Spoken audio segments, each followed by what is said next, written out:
बहुत समय पहले सिविरथ नगर में संजय नामक राजा और उसकी रानी फुसेती रहते थे। उनके एक पुत्र हुआ वेसंतर कुमार। बचपन से ही वह असाधारण दयालु और दानी स्वभाव के थे। उन्हें किसी को भी कुछ भी देने में आनंद आता था। जैसे जैसे वे बड़े हुए, उनकी दानशीलता सब ओर प्रसिद्ध हो गई। एक बार उनकी ख्याति दूर दूर तक फैली कि राजकुमार वेसंतर से मांगो तो कुछ भी मिल सकता है।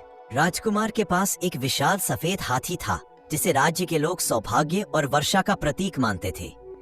पड़ोसी राज्य में अकाल पड़ा तो वहां के लोग मदद मांगने आए। उन्होंने वेसंतर से वही हाथी मांगा।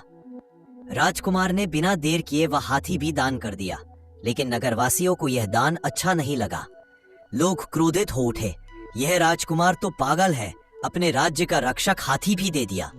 आखिरकार जनता के दबाव में राजा ने वेसंतर और उनकी पत्नी मद्दी तथा 2 बच्चों को वनवास भेज दिया। राजकुमार, पत्नी और बच्चे जंगल में आकर एकांत कुटिया में रहने लगे। लेकिन वेसंतर का दान धर्म वहां भी नहीं रुका। एक दिन एक ब्राह्मण आया और बोला, राजकुमार, मुझे आपकी रथ चाहिए।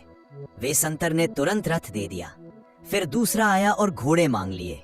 कभी वस्त्र, कभी भोजन, वे सब बांटते चले गए। सबसे कठिन परीक्षा तब आई जब एक ब्राह्मण आया और बोला, हे राजकुमार, मुझे अपने दोनों बच्चे दीजिए, मेरी सेवा करेंगे।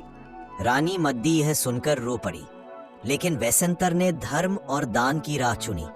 उन्होंने आंसुओं के साथ अपने दोनों बच्चों को भी दान कर दिया। इसके बाद एक और साधु आया और बोला, मुझे आपकी पत्नी चाहिए।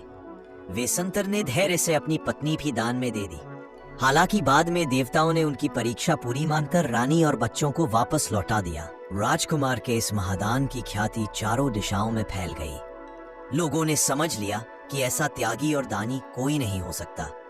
आखिरकार वेसंतर को सम्मान पूर्वक राज्य वापस बुलाया गया और उनका अभिषेक कर उन्हें राजा बनाया गया।